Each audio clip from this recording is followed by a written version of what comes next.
For India, how do you predict that diabetes would be so high? Yes, India is considered to be a diabetes capital of the world. Caucasian person with 23 BMI and an Indian person with 23 BMI are not the same. Because Indians, even at 23 BMI, would have a different fat to muscle composition.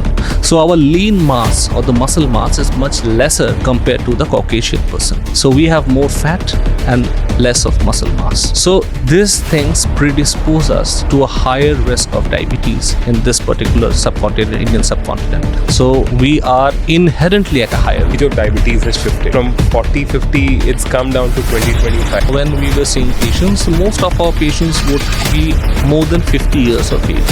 Now, if I look back at my data currently, less than 35 years of age with diabetes is around 1/3 of my patients. Wow. Can diabetes be reversed?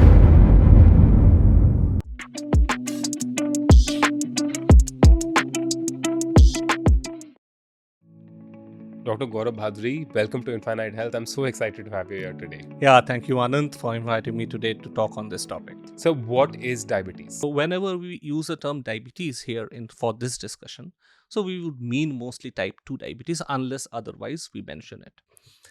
So type 2 diabetes is a problem of insulin resistance where your insulin generation initially is okay, but your body is not able to utilize that insulin to do the work that insulin should do. And because of that, sometimes there is a feedback mechanism where the pancreas starts generating more of insulin to counteract this problem of insulin resistance. Now, your body can compensate this way for a limited period of time. And during this period of compensation, your fasting, prostaglandin, even your HbA1c can remain in the normal range. And then maybe in the pre-diabetic range. But you're not biochemically or clinically diabetic at this stage, but the process has already started. And whenever this compensation fails, then your blood sugar spikes. So many of our patients that come to us say that, sir, I've just tested maybe 8 months ago or 6 months ago and the sugar was slightly high. Now the sugar has gone fasting maybe 300 pp 400. So I rechecked the number thinking that there is some error in the lab test, and it again came to be very high. The HbA1c has gone up to 11% or 12%. Very high numbers. This is because the body's compensation has stopped working now. So the blood sugar shoots in this type of situations. So in general term, this is what type 2 diabetes is. So it's a multifactorial problem where your genetic predisposition is there at the basic level working. So if you have family members related with diabetes, you will have an increased risk. Then it also translates to risk factors like your lifestyle, your exercise, your dietary pattern, your sleep pattern, what time you are sleeping, what time you're eating, everything. So it's a multifactorial problem. And we need to deal with all the different kind of risk factors with diabetes that comes into the play to deal with the problem of diabetes. Now, before I get into the technical details of diabetes, what I really want to understand is India faces a very big food problem. I mean, the central government gives 80 crore Indian people free ration, So for India, how do you predict that diabetes would be so high? Okay, so see this problem with India. Yes, India is considered to be a diabetes capital of the world. If you look at the sheer diabetic numbers, so probably we rank second after China. In terms of pre-diabetic individuals, we are actually number 1 in the world. So pre-diabetic is those population who are not yet diabetic, but is on the verge of becoming diabetic. So at any point of time, they can enter into the diabetic sphere. And yes, if certain interventions are taken, they might also land up in normoglycemia. So we are at an increased risk mostly because of the genetic predisposition that we carry with us. So Indians are at a genetic level, we are at a higher risk of acquiring or developing diabetes. And then what has led to the spurt in the numbers, even though we were always genetically predisposed, is because of the urbanization that has happened over the last 20-30 years. Now, this latest study that I was talking about, the India-based study, it showed that diabetes, hypertension, dyslipidemia, generalized obesity, abdominal obesity, everything was more prevalent in the urban population than in the rural population. Only prediabetes was something which was very similar in between urban and rural. Rest all the problems are more urban problem than rural problem. So with the growing, aspiration and the kind of lifestyle that we are adopting on a genetically predisposed population, this happening. So this is increasing our risk tremendously, and that is why the number of diabetic patients is exploding here in India. But diabetes is increasing so much in India today. My very honest question to you is diabetes preventable? So there have been studies where pre-diabetic individuals who were on a very strict lifestyle changes were able to delay their diabetes by around 20-22 years. So if somebody who was supposed to get diabetes at around 30 to 35 and they delay it by 20 years and they get it around 50-55 years, it's a huge difference. Why? Because now this patient has to live with diabetes for the next maybe 20-30 years. Whereas if the patient would have got diabetes at the age of 35, he would have another 35-45 years of years left to deal with diabetes. So if diabetes is there for 30-35 years, very very difficult to avoid the complications of diabetes from setting in. So it's a very very big challenge. Compared to that, if you are dealing with diabetes for around 20 years, it's comparatively much easier job. So even if you can't prevent it, if you are genetically very highly predisposed or at very high risk, you can delay it definitely. I remember we were having a conversation a few days back where we were talking about how the age of diabetes has shifted. Yes. From I think from 40-50, it's come down to 20-25. Yeah, so exactly what I was trying to refer in that discussion was that previously, when we were seeing patients, most of our patients would be more than 50 years of age. So that would be the total number of patients we would see would be around 80% of the patients would be more than 50 years of age. Now, if I look back at my data currently, so including those data, even the total, if I look at right now, less than 35 years of age with diabetes is around 1/3 of my patients. Wow. So that's the change that has happened over the last 10 years, I would say, 1 decade. So that's the kind of change that we are noticing. So more patients who are younger are coming with new onset type 2 diabetes. And that number is strikingly rising. And even in the India based study data that I gave you was one of the most robust data from India epidemiological data. So they also saw that in the pre-diabetic population also, it was seen not only in the diabetes but on the pre-diabetic population also, there was a very substantial number of young patients. So all these young patients pre-diabetic just waiting to tip to the side of diabetes. Right. So that's also a very big problem. So 100 million with diabetes and 136 million with pre-diabetes. And we don't know how many undiagnosed diabetes is still, there. So it's a very, very massive and a very, very big problem that's already on its way towards us. So I want to shift focus to insulin. Okay. Right? Now, insulin is produced by the pancreas, which basically opens up the cells to take in the sugar that we are taking, right? Now, I read a research, I'm not sure, probably you can confirm, that if the blood has 5 grams of sugar, then you're non-diabetic. If it has 7 grams of sugar, then you're diabetic, right? How true is that? No, see, what happens is that what insulin does is, insulin, as you said, it allows the sugar from the blood vessels to enter into the cell. And this sugar is being utilized by the cell to generate the energy, right? Now, if somebody is insulin resistant, so what will happen is that the insulin will be generated, it will come, it will attach itself to the receptor, but the post receptor signaling will not work. So those doors will not open properly. So sugar cannot enter into the cell and it will start rising in your blood vessels. So when you take the sample from the blood and you check, the sugar numbers are high. On the other side, the cells where the sugar should have gone and produced the energy, it cannot, because the glucose has not entered there, it's remained there in the blood vessel.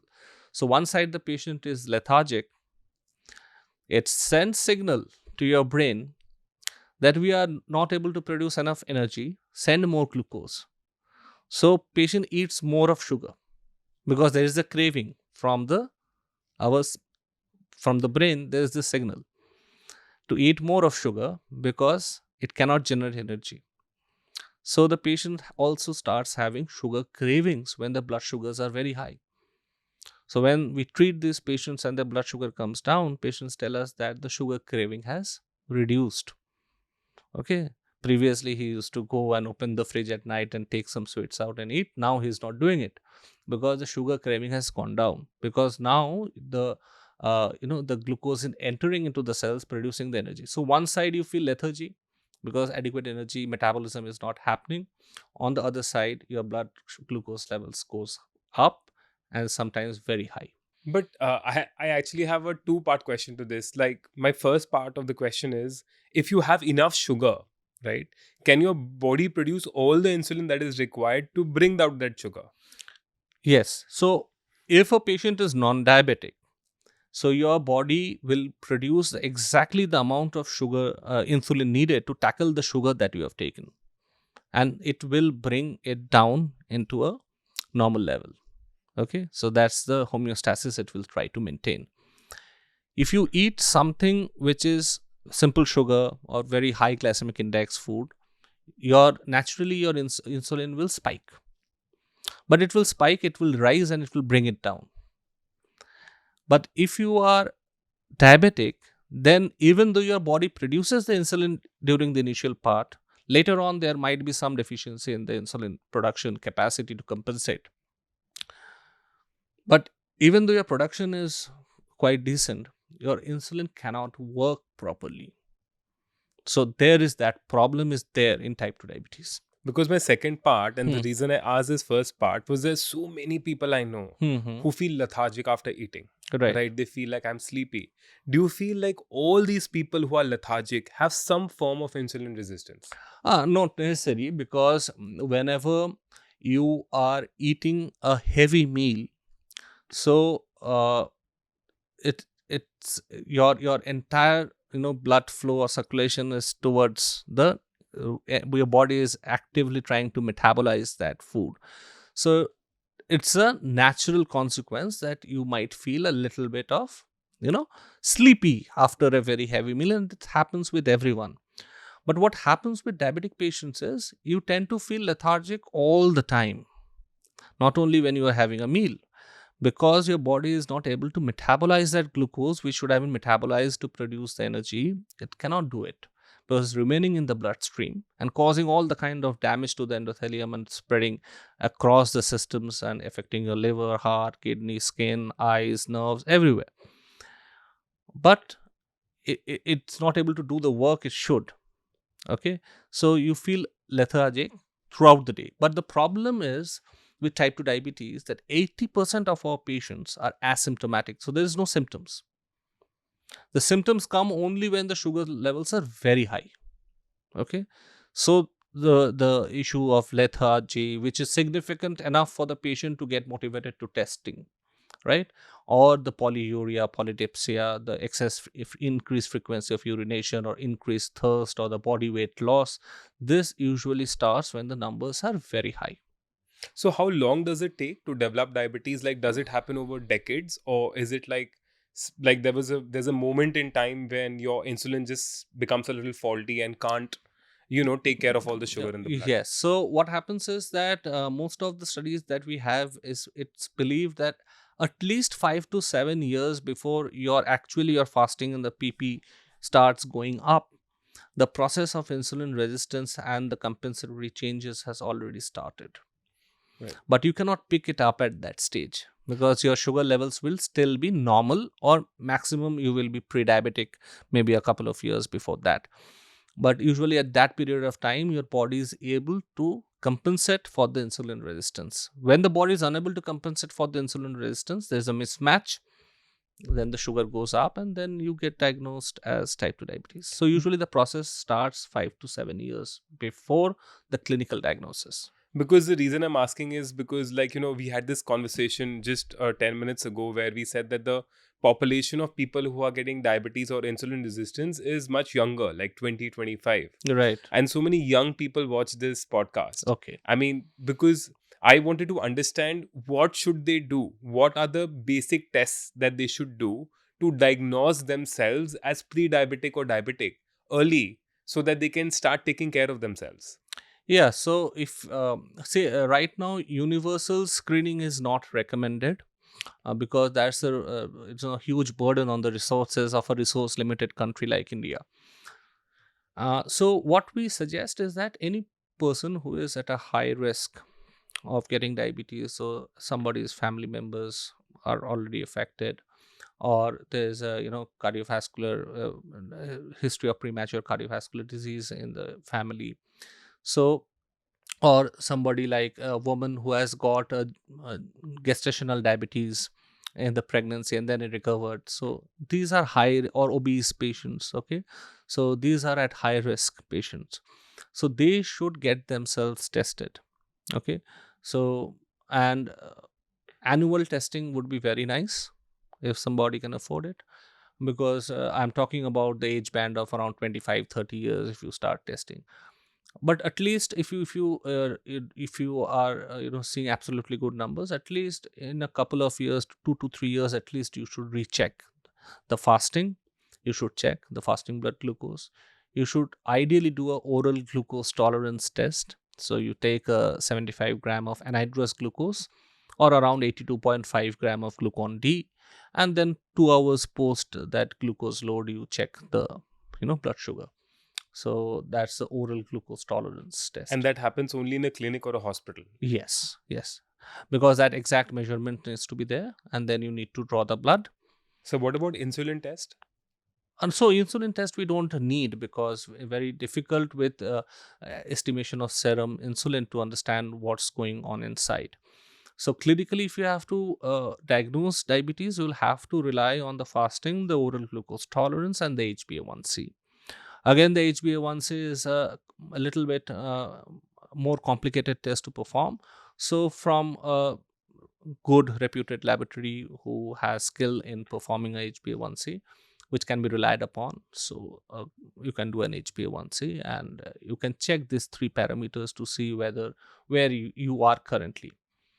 And if you are in the pre-diabetic range, it's time to consult, because that's the area where we can intervene without medication. Just a offhand question, I just thought about it like while we were having this discussion. Are PCOS women more prone to diabetes? Yes, because polycystic ovary is stemming from the same problem of insulin resistance. So, and even in thin PCOS women, what we have seen in some of the studies is that the muscle mass is lower and the fat mass is higher, even in lean PCOS patients. Previously, we used to wonder that yes, obese PCOS is matching, but why some lean patients also have PCOS problem? But the answer lies in the internal composition. So again, we have seen that the lean mass to fat mass ratio is again a little bit distorted even in lean patients, apparently lean patients. I read somewhere that diabetes is a gateway disease to several other diseases. Right. Like, how true is that statement? Yes, because diabetes is one of the branches of problem at the very onset, and then it gives rise to many other different branches. So diabetes, if you see, is stemming from the problem of insulin resistance, where hypertension, dyslipidemia, obesity, PCOS, this all stem from the very same kind of problem. Now, diabetes, once it comes to your life, and if it is not managed well, then it can lead to multiple other problems from this branch. Another branching can take off. So it might affect your kidneys, it might affect your heart, it might affect even the cerebrovascular system, it can affect your skin, it can affect your retina, eyes, your nerves. So all these problems can come up. So it is very essential for patients who have been diagnosed with type 2 diabetes to not only control the sugar.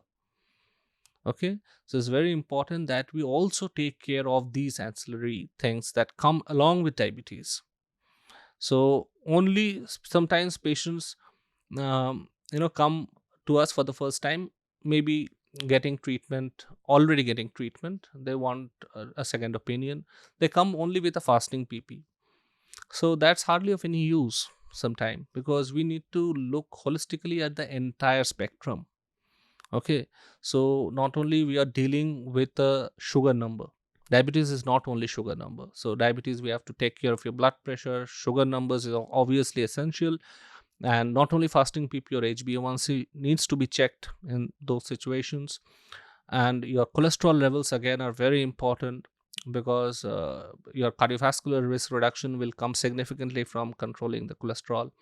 So along with it, if you are drinking, if you are smoking, so these things needs to be taken care of. uh, so this all will lead to a risk reduction. And then specifically, if your kidneys has already been affected to a certain degree, if your heart has already been affected to a certain degree, so those areas also need to be taken care of. So it is much more complicated than only a fasting and a postprandial sugar control. Can diabetes be reversed? This is probably the most asked question these days, when our younger patients specifically, they come into the clinic, and they have heard so much about it, maybe in the internet, in the so first of all, the reversal is probably not a very right word to use. Okay, so what in medical terms, what we call it as remission. So the remission, the latest definition of remission is that at least 3 months without any medication, the patient should be able to achieve a HbA1c which is less than 6.5% with lifestyle changes. So then we can call it as remission. But this is the ADA definition. Previously it was not that. It was there was a partial remission, there was complete remission, and there was much more stricter criteria for it, much more longer duration time frame was there, it was needed to achieve. So on practical basis, we know that if a patient is receiving their medications very well and their HbA1c is very well controlled, even if they don't take the medication for a couple of months, still their sugar numbers can hold for a few months on the very good side. Okay, so see, we have seen this happening specifically during the COVID phase. Some of our patients who had a very nice HbA1c control of around 6.2, 6.3%, and they were had gone abroad, and they were unable to purchase the medicine without a doctor's prescription, and in the outside India. So they were off medications for a couple of months. Some patients were there. So what we saw in them, when they were finally did their blood test, went to got an appointment with a doctor over there and checked their sugar numbers, still their numbers were not much high. So it was still less than 7%. So 6.5, 6.6, 6.7% they were holding. And a significant subset of our patients who had a very good control were able to achieve that.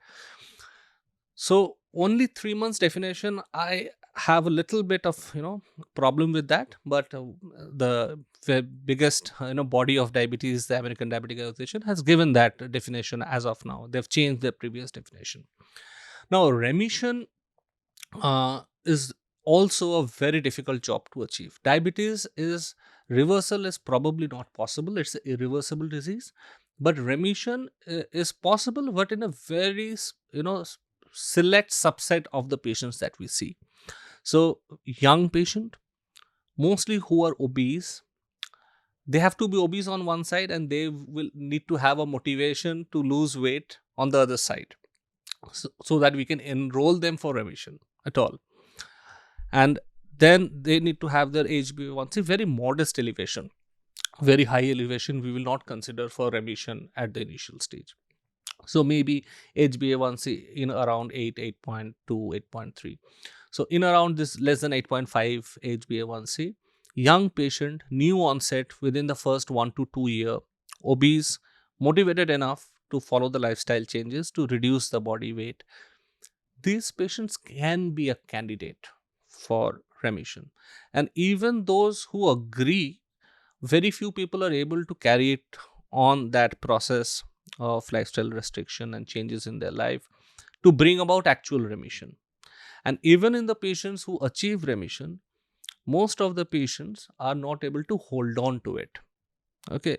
Now, the problem with remission is that once the patient achieves the HbA1c of less than 6.5 and the patient has gone into remission, the patient thinks that the problem is solved. The problem is not solved. This is the time probably you need to check your blood sugar levels and be in touch with your doctor even more. But the patient, they think that they have gotten rid of the problem. This problem is permanently solved. And what happens is diabetes then comes back after a few months to a year with even more vengeance. Okay. So if you have started with something like a fasting of 250 and a pp of 350, 370, you achieve remission with whatever lifestyle changes you did. Because even with such high numbers, we have seen some patients achieve remission, but usually we don't recommend this patient directly to go into remission, try for remission. But some patients have been able to achieve it, but very difficult to sustain it. Then what we see is that after a few months, the patients come back with a sugar number which is even higher than this. So now the sugar might have crossed 550. So the reason I was asking this question is because I know thousands of health influencers and fitness influencers who have this tagline: reverse diabetes in 21 days, 11 days, 30 days, 90 days. And that spreads so much propaganda and misinformation. Do you think, as a physician in this field, like, do you get affected by this misinformation being spread? Personally, no, but I know that I explain it to my patients. But yes, some patients will fall into that trap, because this is something what the patients want to hear. We cannot only blame the influencers in this aspect, because sometimes in our subconscious we want somebody to tell us that this is not a lifelong problem, this is a short lived problem, and there is some magical cure to it. So we want to hear that, huh?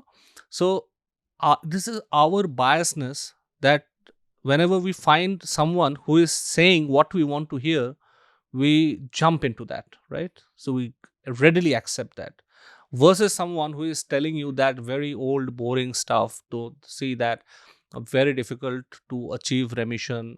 Even if you achieve remission, very difficult to maintain it over longer periods of time. Probably even if you are able to do that, some point in time, maybe 2 years, 3 years, 5 years down the line, diabetes will eventually catch up with you, and you will require medicine even after following a very strict disciplined lifestyle. So this is not a very pleasant thing to hear. Okay. Before I blame any people who are talking about this 21 days reversal or 30 days reversal or 2 months reversal, it's up to the patient to understand this. Okay. So as an individual, it is our responsibility to understand that, had it been so easy, so there's so many number of patients wouldn't have been on medications. Okay. So speaking of medication, they say that once you're on insulin, you can't stop. Is that true? Yeah, so you have to understand, before we talk into this, we have to understand that when do we use insulin. So in type 1 diabetes as a separate entity altogether. So in type 2 diabetes, we use insulin, if we break down, for three primary reasons. One is if your numbers are very high and you are in a glucotoxic insulinopenic state.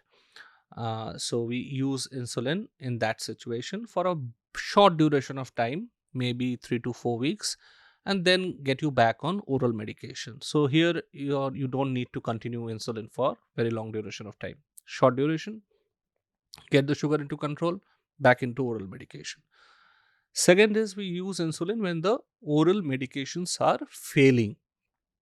So you have tried oral medications, it has given you control for few years, maybe 10 years for some patients, maybe 7 years for some patients, maybe 15 years or 20 years for some patients, and now the oral support is not able to manage the blood sugar levels, so you need insulin.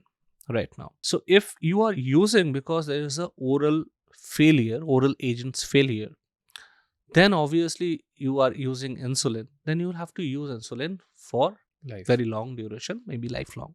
Because after 20 years of diabetes, the oral medication has failed, you start using insulin, suddenly your oral starts working. That's not going to happen. And not that the oral medications are completely failing. If you take out the oral medication, the sugar will rise even more.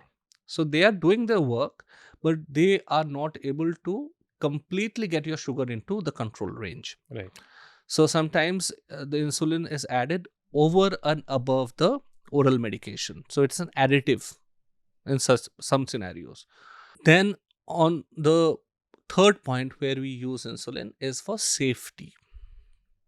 So suppose there is a pregnant woman and we want to control the blood sugar. So the safest agent in pregnancy is still insulin.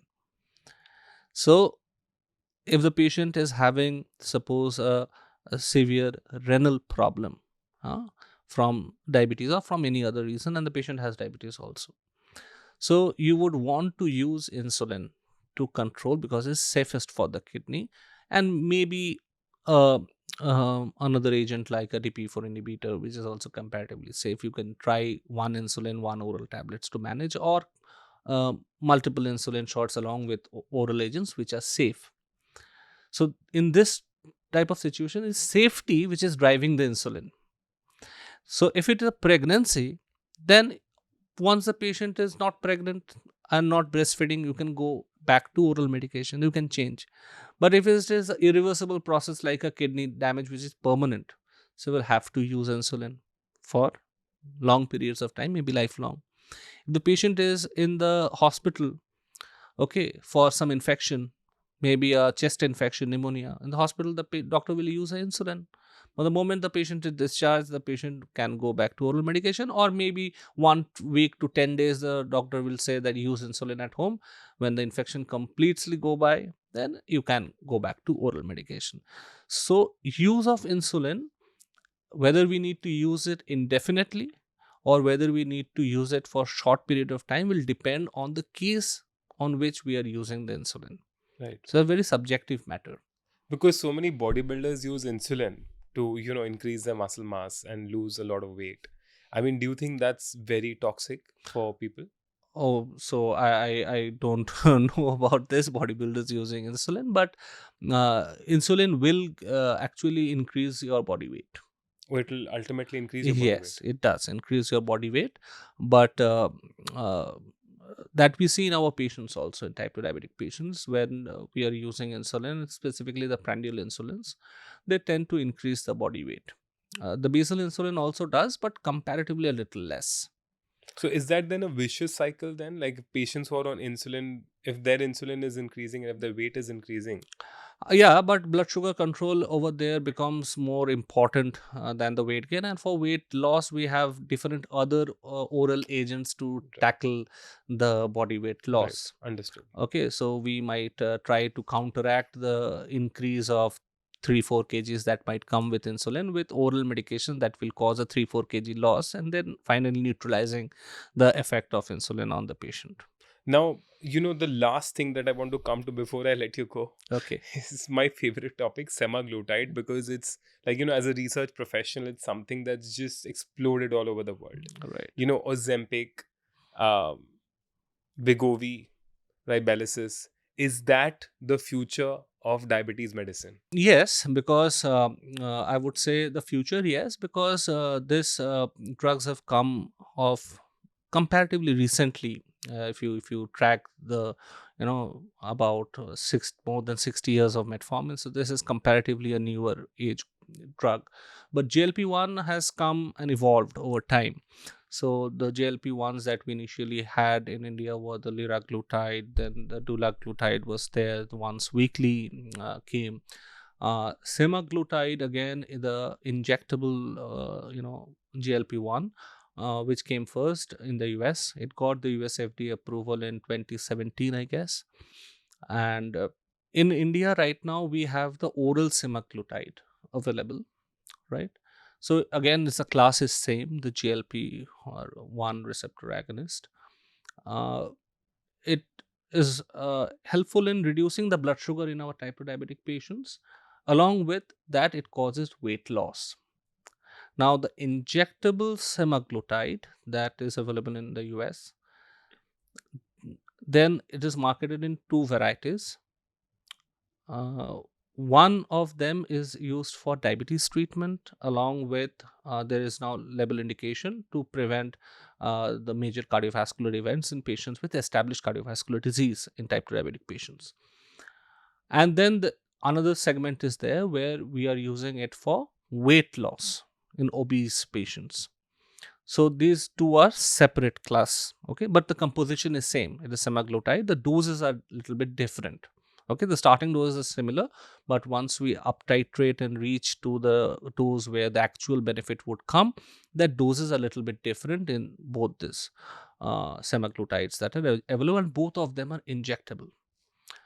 And then we also have the GLP-1 and the GIP receptor agonist, a dual agonist, which is a tirzepatide. Okay, so that is also gives sugar control along with body weight loss. And for obesity, again, they also have a different dosing regime. Okay, so these agents are gradually becoming popular. We in India, semaglutide, we have the only oral option available. Uh, and the oral option is only for type 2 diabetes treatment with higher HbA1c with along with benefit and weight loss. Uh, the oral semaglutide has not yet shown superiority in terms of cardiovascular protection and benefit. So that will come, I think, by 2024. The SOUL trial data will come and it will show us whether it is superior or actually beneficial, other than the HbA1c and the weight loss reduction. So whether it is protecting the heart or not, that we don't know. For the oral, for the injectable, we know that it's also protecting the heart. So these obviously are very good advances, because now not only we are only talking about sugar control, we are talking about weight control, we are talking about cardiac benefit, we are talking about renal benefit. All this holistically we are thinking about a drug. So obviously this is a future advancement, and in future we will be having more drugs of this nature where it will not only focus at the blood glucose, it will focus on multiple other areas of diabetes treatment, so that one drug we can attack multiple components. Right. Dr. Gaurab Bhaduri, thank you so much for these insights, because as far as drugs are concerned, I would love to have a separate podcast with you on it entirely, because there's so many people now in India, like crores and crores of people who are taking these medicines, and I'd love to invite you for another podcast where we can actually discuss these in much more detail. Sure. But thank you so much for coming today. You've been wonderful. I think we've learned so many things today, and again, thank you so much for coming today. Thank you. Now, before we end, I'd like to thank our sponsors, Decodage. Decodage is India's first longevity research company aiming to increase the health span of people. The supplements and tests are based on the latest scientific breakthroughs in the field of longevity and aging science. The supplements they provide target the biological mechanisms that cause aging. For example, as we age, the NAD plus levels in our body decline, leading to mitochondrial dysfunction and genomic instability. Two main reasons for biological aging. By supplementing with Decodage's NMN, one can replenish the NAD levels in the body and tackle aging at a cellular level. Now, there are numerous clinical trials and experiments indicating that NMN increases the health span of individuals who consume it. I take it myself and it feels great. Apart from NMN, Decodage offers other longevity supplements like spermidine, AKG, Fisetin, and transresveratrol. If you want to start your healthy aging journey, then Decodage is the place to be. Do visit decodage.com and use my coupon code Anant to get a discount.